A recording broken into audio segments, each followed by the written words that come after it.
Kur'an Nesli platformu olarak inşallah Teala Ekim ayı içerisinde Türkiye'nin genelinde çocuklarımızı 6-10 yaş arasındaki çocuklarımızı namaza alıştırma, camiye ve ibadete alıştırma alışkanlığını kazandırmak için inşallah Teala Gözümün Nuru Namaz adlı etkinliği farklı tarihlerde ama Ekim ayı içerisinde düzenleyeceğiz. Bundan amacımız ne?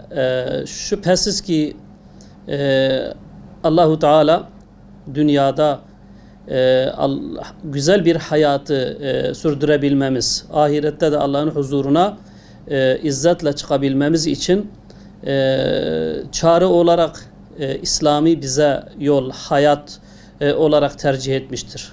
وَرَضِيتُ لَكُمُ الْاِسْلَامَ دِينًا Sizin için din olarak İslam'a razı oldum. Bize İslam'ı sunmuştur, İslam dinini. Bu dinin en sağlam temeli, ayakta tutan temeli, direği ise Peygamber Efendimiz sallallahu aleyhi ve sellemin namaz dinin direğidir ifadesidir. Hadisi şerifidir. Aynı şekilde Allahu Teala Kur'an-ı Kerim'de namaz için inne salate tenha anil fahşai vel munkeri vel bagi diye buyuruyor. Namaz insanı fuhşiyatlardan, isyandan, boğyandan, Allah'a karşı gelmekten men eder. Dolayısıyla biz inanıyoruz ki namazsız yaşayan, namazsız büyüyen bir neslin Allah'la bir alakası yoktur. Namazsız yaşayan bir neslin dini yıkılmıştır. Dini heder olmuştur. Dinini yıkan, Allah'la irtibatını kesen ve bu şekilde bir hayat süren bir neslin huzur bulması, dünyada da huzur bulması, ahirette de Allahu Teala'nın azabından kurtulması mümkün değildir.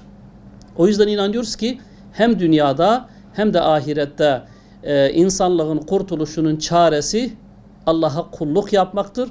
Kulluğun ilk basamağı da imandan sonra şüphesiz ki namazdır. Namaz insanı kötülükten alıkoyar. Namaz insanı isyandan alıkoyar. Namaz her türlü insanlığa zarar veren her türlü hastalıktan alıkoyar. Oysa bugün bakıyoruz ki maalesef neslimiz gün geçtikçe namazsızlık hastalığına bulaşıyor. Bu hastalığa bulaşan bir neslin her türlü şeytani tuzaklara maruz kaldığına şahitlik ediyoruz. Esrar, eroin, çetecilik, hırsızlık, her türlü kötü ahlaka bulaşan neslin şüphesiz ki namazsızlık hastalığından dolayı bu hale geldiğini görüyoruz. Ve bugün toplumumuzda var olan huzursuzlukların sebebi de %99 sebebi de namazsız bir neslin yetişmesinden dolayıdır.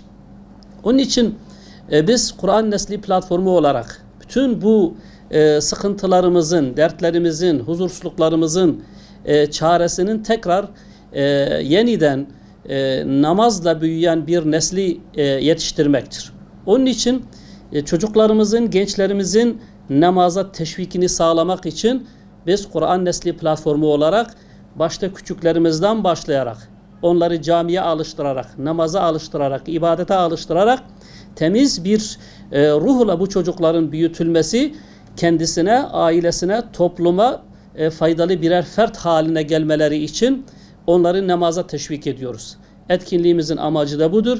İnşallahu Teala umuyoruz ki bu hayırlı çalışmamız toplumumuz arasında insanlarımızın, çocuklarımızın tekrar namazla buluşmasına, camiyle buluşmasına vesile olacaktır. Hayırlara vesile olacaktır.